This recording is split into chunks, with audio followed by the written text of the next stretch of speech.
अब जो प्रसंग चल रहा कि हम परमात्मा की भक्ति, परमात्मा की प्राप्ति के लिए ट्राई कर रहे हैं, लेकिन शास्त्र विधि त्याग का मनमाना आचरण करके हम वहीं के वहीं खड़े हैं। हमारा हर तरह से गिरावट में आ गए, हम हमारे विचार गिरावट में आ गए, हमारी क्रियाओं में बहुत अंतर हो गया। सराउंडिंग का क्षेत्र हम देखते हैं, जहां भी देखते हैं हमारे बच्चे जो उपदेश लेकर जाते हैं, क्योंकि इन्होंने तो सब बुराई छोड़नी है, तो घर में, पड़ोस में, रिश्तेदारी में, सब जगह वही बुराइयां ग्रस्त हैं। बीड़ी, शराब, मांस, तमाकू, माया जोड़न की चर्चा, दूसरा ज्ञान नहीं। तो पुण्यात्माओं, कुछ दिनों के बाद हमारी संख्या बढ़ती जाएगी।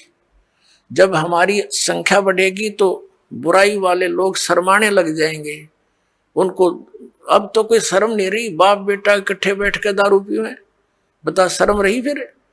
फिर छोटे छोटे बच्चे भी धिक्कारेंगे, कोई रिश्तेदार भी आ जाएगा, आप क्या पी रहे हो, ये कोई शराब पीने की चीज है? इसके कहते हैं मदरा पीवे कड़वा पानी, 70 जन्म कुत्ते के जानी।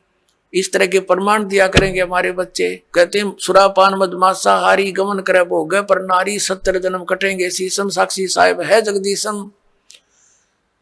और परमात्मा कहते हैं 100 नारी जारी करे सुरापान 100 बार, एक चलम हुक्का भर दे वो डूबे काली धार।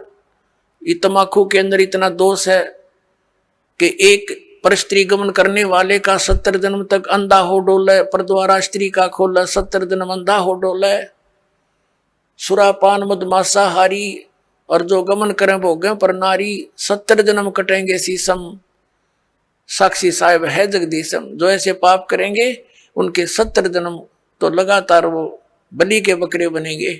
परमात्मा ने कहा कि 100 नारी जारी करे, एक पर स्त्री गमन करने का क्या बताया है कि 70 जन्म तक अंधा होकर धक्के खावे, और फिर 70 जन्म वो बलि का बकरा बनकर गल कटवावे। कितना घोर पाप है।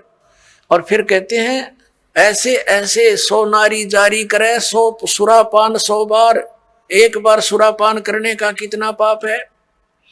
मदरा पीवे कड़वा पानी, और 70 जन्म कुत्ते के जानी। जो मदरा एक बार भी पीते हैं 70 जन्म कुत्ते के होंगे। जैसे आप मैं इस मारीची जी के जो महावीर जैन के जीव की कथा सुनते हो, 60 करोड़ बार गधा, 30 करोड़ बार कुत्ता, तो ये इन्हीं दोषों के प्रतिफल में बनते हैं। तो हम गलतियां कर जाते हैं किसी जन्म में, फिर वो लिखे जाते हैं, इकट्ठे होते हैं, फिर वो भोगने पड़ते हैं। तो क्या बताया है, मदरा पीवे कड़वा पानी, शराब पीता है जो 70 जन्म कुत्ते के जानी। आज तक टिट्टी पाक रहा, गुटी ला के होटलों में बैठ के मौज मार रहा, फिर कुत्ता बन के गंदी नाली के जल को पिया करेगा। ले अब तेरी मदरा ये बन गई, मदरा पीवे कड़वा पानी, 70 जन्म कुत्ते के जानी। और फिर क्या बताते हैं, पर द्वारा स्त्री का खोले 70 जन्म अंधा हो डोले। फिर क्या बताते हैं, 100 नारी जारी करे, जो 100 नारी पर नारी भोगेगा उसको कितना घोर पाप होगा। और सुरापान 100 बार, एक बार सुरापान यानी शराब पीने का कितना दोष है, अभी आपको बता दिया। ऐसा 100 बार कर ले और एक चलम हुक्का भर दे, पीने वाले का तो गर्क बेड़ा है ही, एक हुक्का भर के देने वाले को इतना पाप लगेगा। क्योंकि कोई दोष में सहयोग देता है, कोई हत्या करने जाता है, उसकी मदद कर रहा है, उसको उठा के उसको हथियार दे रहा है कि ले कर ले काम, तो दोनों दोषी हैं वो।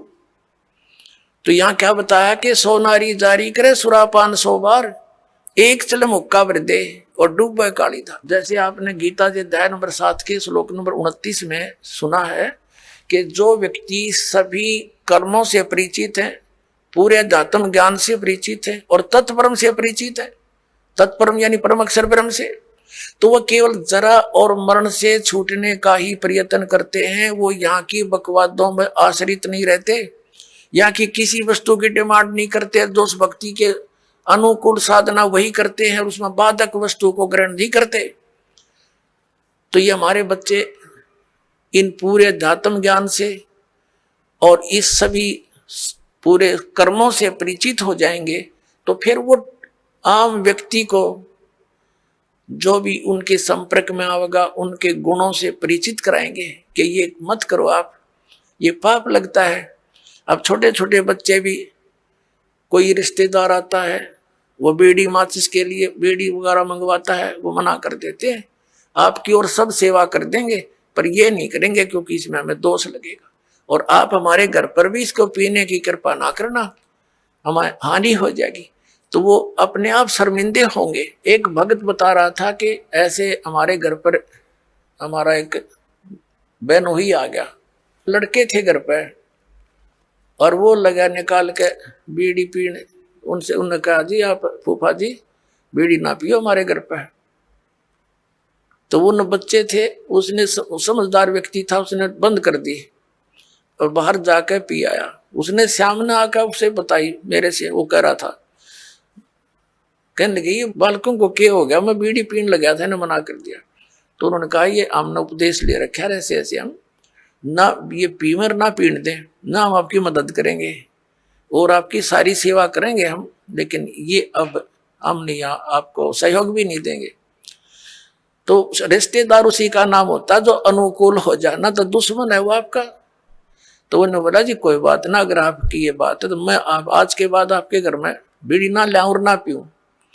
तो वो दूसरा भाई था, वो नाम नहीं ले रहा, वहां अपना जाकर जो उसने पीना खाना था कराया, बाकी आकर सो गया, हमारे पास रोटी खा ली, कोई बात नहीं। फिर वो गया हुआ था किसी कारण से कहीं पर, वो ही कहीं दूसरी रिश्तेदारी में, वो कह रहे थे कि हम ऐसे ऐसे वहां जाएंगे, तो भी चलेगा कि?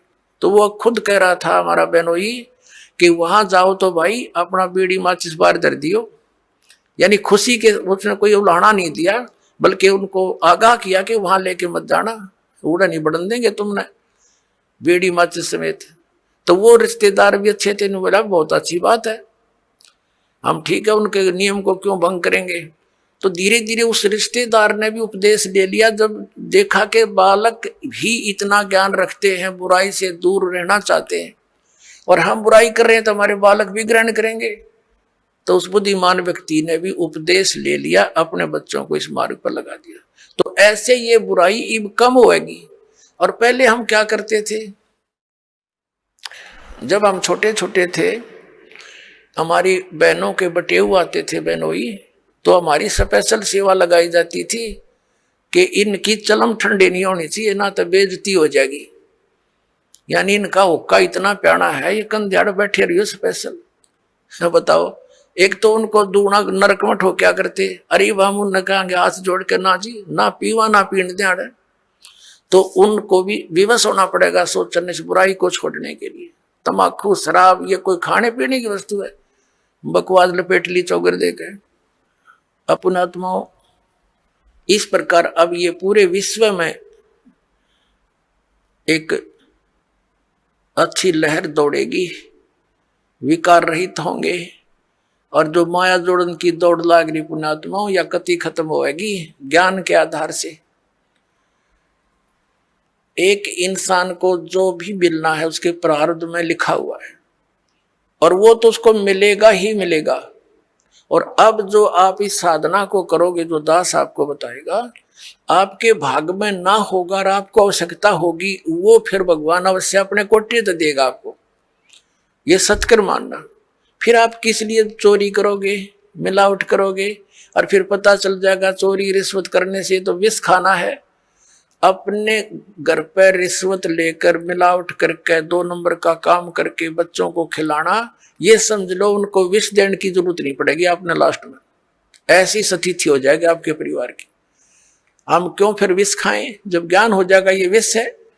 तो अभी तक हमें कोई ये बाधा करने वाला था ही नहीं कि तुम जो कर रहे गलत कर रहे हो, और कोई स्वयं भी उस पर रुकने वाला नहीं था, कह देता था तो खुद करता था। जैसे हमारे दादे परदादे पिताजी स्वयं हुक्का पीते थे, और बच्चे साथ खड़े हो जाते, हुक्का का मुंह लगा देते, कहते थे मारूंगा तेरे, हट जा, बहुत बुरी चीज है इसको ना पीना, और खुद पीने लग रहे। तो बच्चे कब तक मानेंगे इस बात को, युवा होते हुए शुरू कर देते हैं, फिर उनको धमका भी नहीं सकते। तो ऐसे ही अभी तक जितने भी ये पंथ संत थे, ये बुराइयां नहीं छुटवा सके, क्योंकि इनके पास वो वचन शक्ति नहीं थी, और ना उनके उनसे उपदेशी को कोई आध्यात्मिक या कोई भौतिक लाभ हुआ। तो अब आपको सारे काम होंगे जो भगवान किया करता है, आपको परमात्मा मिल गया।